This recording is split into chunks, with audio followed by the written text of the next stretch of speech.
പലപ്പോഴും ആന്ധ്ര പോലീസ് അവർ കൊണ്ടുപോയി അങ്ങനെ ചെയ്തില്ല. ഈ അർത്ഥത്തിൽ ദക്ഷിണേന്ത്യൻ പോലീസും ആ നിലയ്ക്കുള്ള പഴയ രീതികൾ സ്വീകരിക്കുന്നില്ല. ഉത്തരേന്ത്യയിൽ ബസ്തറിലോ ഛത്തീസ്ഗഡിലോ നടക്കുന്ന സംഭവങ്ങൾ അതേമാതിരി ഈ മാവോയിസ്റ്റ് വേട്ടയിൽ ഇവിടെ നടക്കുന്നില്ല. അതുകൊണ്ട് തന്നെ ഇപ്പോൾ സംഭവിച്ചിരിക്കുന്ന അപ്രതീക്ഷിതമായ ഈ രണ്ടാളുകളുടെ മരണം, ആ മരണത്തെ സംബന്ധിച്ച പൂർണ്ണമായ ചിത്രം ശരിക്കും ഇടതുപക്ഷ സർക്കാർ ശേഖരിക്കുകയും അതേ സംബന്ധിച്ച് പൂർണ്ണമായ ഒരു വ്യാഖ്യാനം, കൃത്യമായ ഒരു വ്യാഖ്യാനം ജനങ്ങൾക്ക് കൊടുക്കുകയും വേണം. പക്ഷേ അത് എപ്പോഴാണ് എന്നതാണ് ശ്രീ ഭാസുരേന്ദ്ര ബാബു, അത് സർക്കാർ ചെയ്യേണ്ടതാണ് എന്ന് പറയുന്നു. ഇവിടെ മാധ്യമങ്ങളെ ആ പ്രദേശത്തേക്ക് അടുപ്പിച്ചിട്ടില്ല. പോലീസിന്റെ ഭാഗത്തു നിന്ന് പുറത്തു വരുന്ന ചിത്രങ്ങളുടെ സ്വഭാവം എങ്ങനെയായിരിക്കുമെന്ന് നമുക്കറിയാമല്ലോ. താങ്കൾ നേരത്തെ സൂചിപ്പിച്ചതുപോലെ അങ്ങനെ തന്നെ പുറത്തു വന്ന ചിത്രങ്ങളാണ്. പക്ഷേ ആ ചിത്രങ്ങൾക്ക് തന്നെ ആ നിസ്സഹായതയുണ്ട്. കാരണം ഒരു ഈ തോക്കിൻ്റെയോ അല്ലെങ്കിൽ ഏതെങ്കിലും തരത്തിലുള്ള ആയുധങ്ങളുടെയോ ഒന്നും ദൃശ്യം അവിടെ ഇല്ല എന്ന് മാത്രമല്ല, അവർ എവിടെയാണോ സ്തംഭടിച്ചിരുന്നത് അവിടെ നിന്ന് എങ്ങോടെങ്കിലും മാറിക്കിടക്കുന്ന അവസ്ഥ പോലും ആ ചിത്രങ്ങളിൽ കാണാനില്ല. അവരുടെ സങ്കേതങ്ങളിൽ തന്നെയാണ് രക്ഷപ്പെടാനുള്ള ഒരു ശ്രമം പോലും നടത്തിയതായി കാണാനാവാത്ത തരത്തിൽ ആ ചിത്രങ്ങളെ വിലയിരുത്തേണ്ടി വരുന്നുണ്ട്. ആകപ്പാടെ അവിടെ കിട്ടിയതായി പുറത്തു വന്നിരിക്കുന്ന വിവരങ്ങൾ, ഏതെങ്കിലും തരത്തിലുള്ള ആയുധം കിട്ടിയിട്ടുണ്ടെങ്കിൽ അത് സംബന്ധിച്ച വാർത്ത ആദ്യം തന്നെ പുറത്തു വരേണ്ടതായിരുന്നു. ഇതിപ്പോൾ അവിടെ വൈഫൈ സംവിധാനമുണ്ട്, ഒരു ഐപാഡുണ്ട് എന്നതൊക്കെയാണ് ആകെ പുറത്തു വരുന്ന വിവരങ്ങൾ. അതിനപ്പുറത്ത് പോലീസിനെ അവതരിപ്പിക്കാൻ കഴിയാതെ പോകുമ്പോൾ തന്നെ ഇതിലേറെ സംശയിക്കേണ്ട വിഷയങ്ങളുമുണ്ട്. അതുകൊണ്ട് തന്നെ ഇത് തന്നെ ഒരു വൈകിയ അവസ്ഥയാണ് എന്ന് തന്നെ പറഞ്ഞുകൂടെ?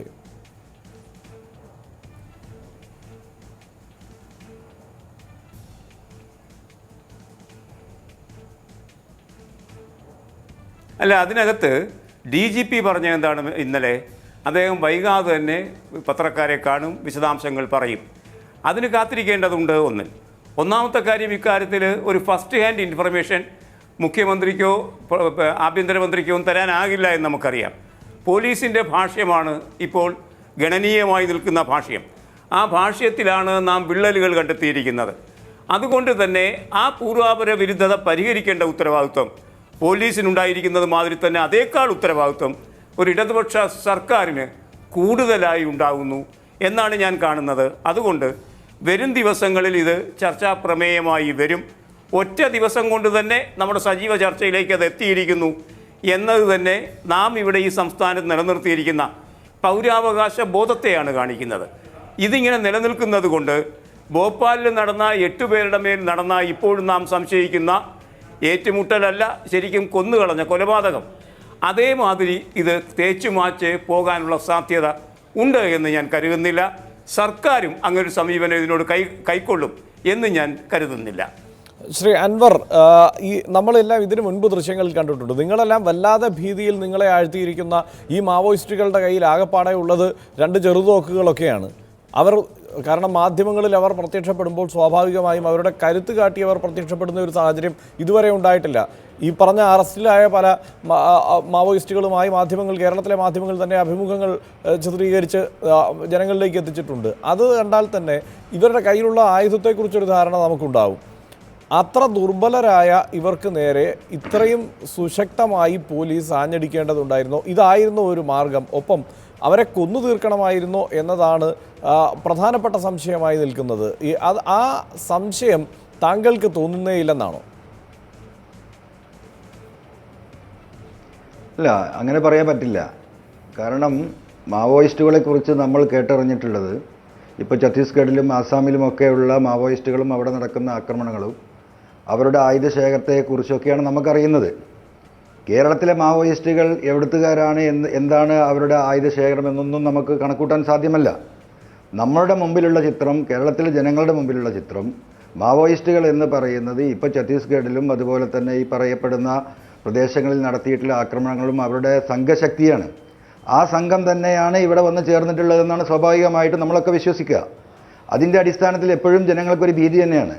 ജനങ്ങൾ എന്ന് പറയുന്നത് സ്വാഭാവികമായും ഇതുവരെ നമുക്ക് അറിയാവുന്ന ഓപ്പറേഷനുകൾ എന്ന് പറയുന്നത് ഇവിടുത്തെ ഏതൊക്കെയോ ക്വാറി മാഫിയക്കെതിരെ അവരുടെ ചില ഉപകരണങ്ങളോ അവരുടെ ക്രഷർ യൂണിറ്റ് നേരെയൊക്കെയുള്ള ആക്രമണങ്ങളാണ് മാവോയിസ്റ്റ് ആക്രമണം എന്ന് വിലയിരുത്തപ്പെടുന്നത്. അതല്ലാതെ എന്ത് ആക്രമണമാണ് നടന്നിട്ടുള്ളത് എന്ന് പറയണമല്ലോ ജനങ്ങളെ അത്രമേൽ ഭീതിയിലാഴ്ത്താൻ. ആ നിലയ്ക്ക് ചില സംഭവങ്ങൾ ഉണ്ടായിട്ടുണ്ട്. പക്ഷേ ഇവർ അടുത്തിടപഴകുന്ന, താങ്കൾക്ക് തന്നെ അറിയാവുന്ന അടുത്തിടപഴകുന്ന ആദിവാസികൾക്ക് ഇവരെക്കുറിച്ച് വലിയ ഭയമില്ലാത്ത ഒരവസ്ഥയുണ്ടെങ്കിൽ അവരുടെ ആശയപ്രചാരണം കൃത്യമായ തലത്തിലാണെന്നും ആ ആശയപ്രചാരണം നടത്തേണ്ട ഒരു സാഹചര്യം അവിടെ ഉണ്ട് എന്നും താങ്കൾ മനസ്സിലാക്കുന്നുണ്ടോ? അല്ല, അവർ ആശയപ്രകടനം നടത്തുന്നു, അവർ ആദിവാസികളുമായി ബന്ധപ്പെടുന്നു എന്ന് തന്നെയാണ് നമുക്കൊക്കെ കിട്ടിക്കൊണ്ടിരിക്കുന്ന വിവരങ്ങൾ. അതിൽ നമ്മളെ ഈ ജനങ്ങളെ സംബന്ധിച്ച് ഞാൻ ഈ പറഞ്ഞതുപോലെ നമ്മൾക്കുള്ള ഭീതി, ജനങ്ങൾക്കുള്ള ഭീതി എന്ന് പറയുന്നത് നാളെ ഒരു വൻ സംഘം ഇവർ ആയുധ ശേഖരണത്തോട് കൂടിയിട്ട് ഒരു ആക്രമണം നടത്താനുള്ള സാധ്യതകൾ, കാരണം നമ്മൾ മറ്റു സംസ്ഥാനങ്ങളിൽ കണ്ടുകൊണ്ടിരിക്കുന്ന സംഗതികളാണ്. കേരളത്തിലെ മാവോയിസ്റ്റുകൾ സാധുക്കളാണ്, അവർക്ക് ആയുധമില്ല. ഛത്തീസ്ഗഡിലെയും ആസാമിലെയും മാവോയിസ്റ്റുകളെ പോലെ അവർ ആയുധധാരികളല്ല എന്നുള്ള വിവരമൊന്നും ഇപ്പോൾ നമ്മൾക്കറിയില്ല. നമ്മളെ ജനങ്ങളുടെ പൊതുവായിട്ടുള്ള ഒരു ധാരണ മാവോയിസ്റ്റുകളെ കുറിച്ചതാണ്. അത് തന്നെയാണ് ഇവിടെ ഭീതി ഉണ്ടാക്കുന്നത്. ശ്രീ ചാൾസ് ജോർജ്, ഇത് കൃത്യമായ ഒരു അന്വേഷണം, നമുക്കിത് കൃത്യമായ മാർഗനിർദ്ദേശങ്ങളുണ്ട് ഇത് സംബന്ധിച്ച്. ഒരു ഏറ്റുമുട്ടൽ കൊലപാതകം ഉണ്ടായാൽ എങ്ങനെയാണ് തുടർന്ന് സ്വീകരിക്കേണ്ട നടപടികൾ എന്ന്, ആ നടപടികളുടെ തുടർച്ചയായി അന്വേഷണം എല്ലാം ഉൾപ്പെടും. പക്ഷേ അത് വിശ്വാസത്തിലെടുത്തുകൊണ്ട് മുന്നോട്ട് നീങ്ങാൻ ഇനി കഴിയുമോ?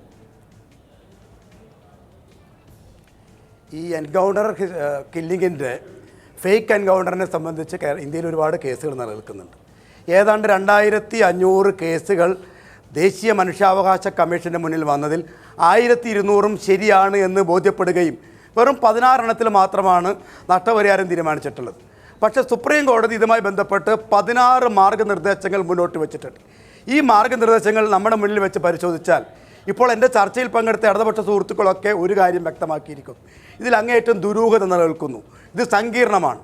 ഈ സങ്കീർണതയുടെയും ദുരൂഹതയുടെയും ചുരുളഴിക്കണമെങ്കിൽ സമഗ്രമായ ഒരു അന്വേഷണം ഈ കാര്യത്തിൽ ആവശ്യമാണ്. ഒരു ജനാധിപത്യ സമൂഹം എന്ന നിലയിൽ നമ്മൾ ആഗ്രഹിക്കുന്നുവെങ്കിൽ ഇതുമായി ബന്ധപ്പെട്ട ഏറ്റവും അഭിലഷണീയമായ ഒരു മാർഗം ഒരു ജുഡീഷ്യൽ എൻക്വയറി തന്നെ നടത്തുക എന്നതാണ്.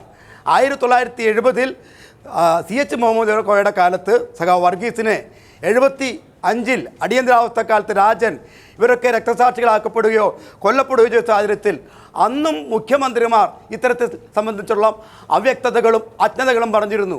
പക്ഷേ കേരളത്തിൻ്റെ പൊതുസമൂഹവും മനസാക്ഷിയും കൃത്യമായി ഉണർന്നെഴുന്നേൽക്കുകയും അതിശക്തമായ ക്യാമ്പയിൻ നടത്തിയിട്ടാണ് ഇതിലെ പ്രതികളോ ഇതിൽ കുറ്റവിചാരണ ചെയ്യപ്പെടേണ്ടവരെ കൊണ്ടുവന്നത്. 4 പതിറ്റാണ്ടിന് ശേഷമാണ് ഈ ഇന്ത്യയുടെ ചരിത്രത്തിൽ ആദ്യമായി എന്ന് പറയാം ഈ വർഗീസിൻ്റെ ഘാതകരെ പിടികൂടുന്ന, അവരെ ശിക്ഷയ്ക്ക് വിധേയമാക്കുന്നത്. വളരെ ഒരു പ്രധാനപ്പെട്ട ഒരു അനുഭവം ഞങ്ങൾക്കുണ്ട്. ഈ കേസ് എറണാകുളത്തെ CBI കോടതിയിൽ നടക്കുമ്പോൾ ഇതിന് അവസാനം വിസ്താരം നടത്തുന്നതിന് വേണ്ടി ജോഗി എന്ന ആദിവാസിയെ കൊണ്ടുവന്നു.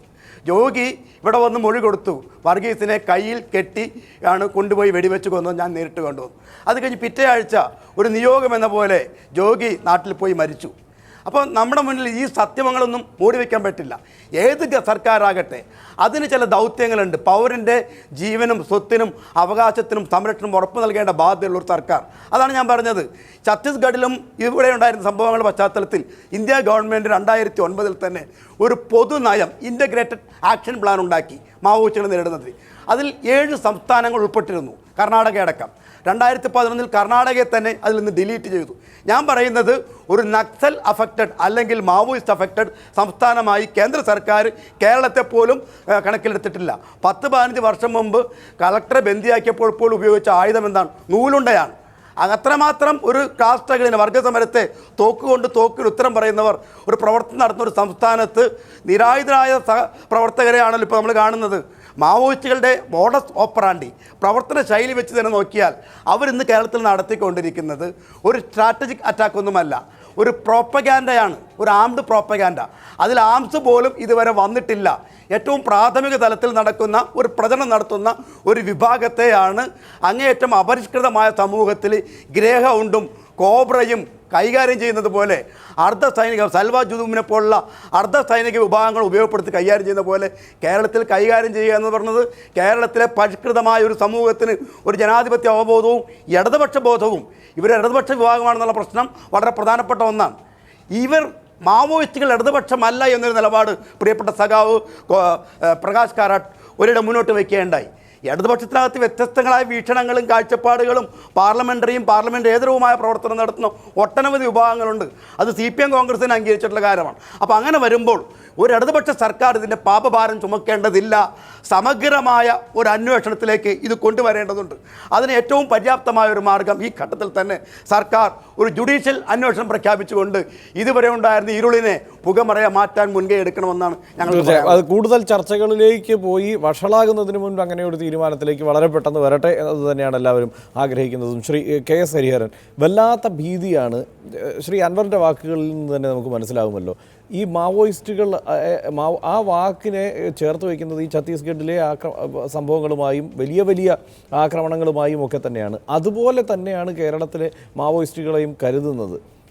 യഥാർത്ഥത്തിൽ ഇത് സർക്കാരിൻ്റെയും ഈ പോലീസ് സംവിധാനത്തിൻ്റെയും ഒക്കെ അറിവില്ലായ്മയാണോ, അതോ ശരിക്കും അങ്ങനെ ഭയപ്പെടേണ്ട ഒരു സാഹചര്യമുണ്ടോ? അല്ല, ഈ ഛത്തീസ്ഗഡിലൊക്കെ നടക്കുന്നത് അവിടെ നിരന്തരമായ ഏറ്റുമുട്ടലുണ്ട്. പോലീസ് ആളുകളെ കൊല്ലുന്നുണ്ട്, മാവോയിസ്റ്റുകൾ അതിന് പ്രതികാരം ചെയ്യുന്നുണ്ട്. അത് ആന്ധ്രയിലും ഛത്തീസ്ഗഡിലും എത്രയോ കാലം തുടരുന്നൊരു കാര്യമാണ്.